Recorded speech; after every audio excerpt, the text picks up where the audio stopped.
الله الرحمن الرحیم. ګرانو ملګرو، دا وخت زه د سوري پل نه د خیبر بازار په لورې روان یم او تاسو دا وینئ چې نن د جون د میاشتې 8مه نیټه ده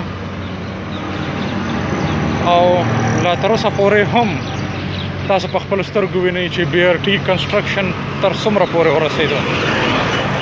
پی ټي آی حکومت چې 15 کاله زموږ په دې صوبه کې حکومت وکړو، آیا خپلې کړې وعدې عوامو سره پوره کړې او که نه؟ خان صاحب اول دا فرمایل چې میټرو یو جنګ لا بس سروس دی، دا نه دی پکار، د دې څه فایده نشته.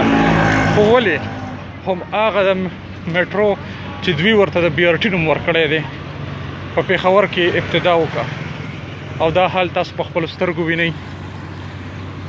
ګلخانان چې کوم د پی ټي آی کارکنان دي یا ورکران دي، هغوی ډیر زیات د اخلاقیاتو نه بعید خبرې اترې کوي زما په دې پوسټونو باندې.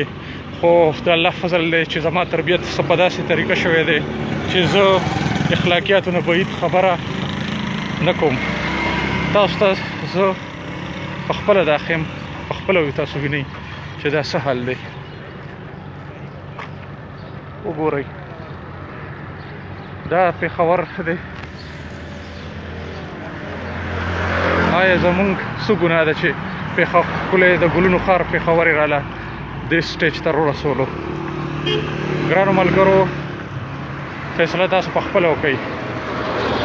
اول دوی ویل چې د دې ابتدا به په 15 اپریل کېږي، بیا ویل په 20 مۍ، او دا د اوس جون 8مه نیټه ده. او دا خبره زه ښه په ډاډ کوم چې دا یو ناکامه پراجیکټ دی، د دې زموږ صوبې ته هېڅ فایده نشته. ګرانو ملګرو، تاسو دا دوړه وینئ، دا وران ویجاړ پېښور وینئ، دا ټول د دې بي آر ټي په وجه باندې د پېښور ولس زموږ ډېرو ستونزو سره مخ دی. دا وینئ تاسو.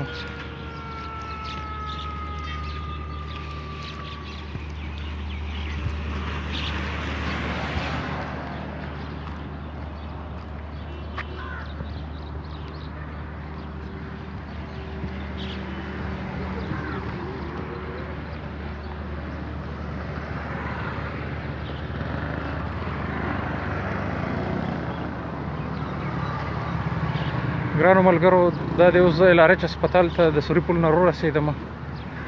تاسو نور دلته ډېر زیات بد حال وینئ.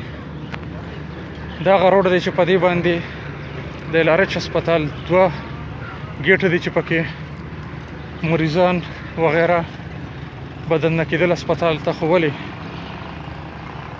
د دې د لاسه اوس مریضان هم ډېر زیات په تکلیف کې دي. هسې یې دا ستنې ودرولې. او ګرانو ملګرو، زه یو ځل بیا وایم چې د دې هېڅ فایده نشته.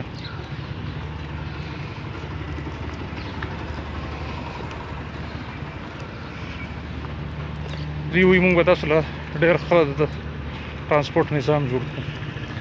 دوی خو ټول روډونه برباد کړل. ګرانو ملګرو، فیصله په خپله وکړئ. والسلام.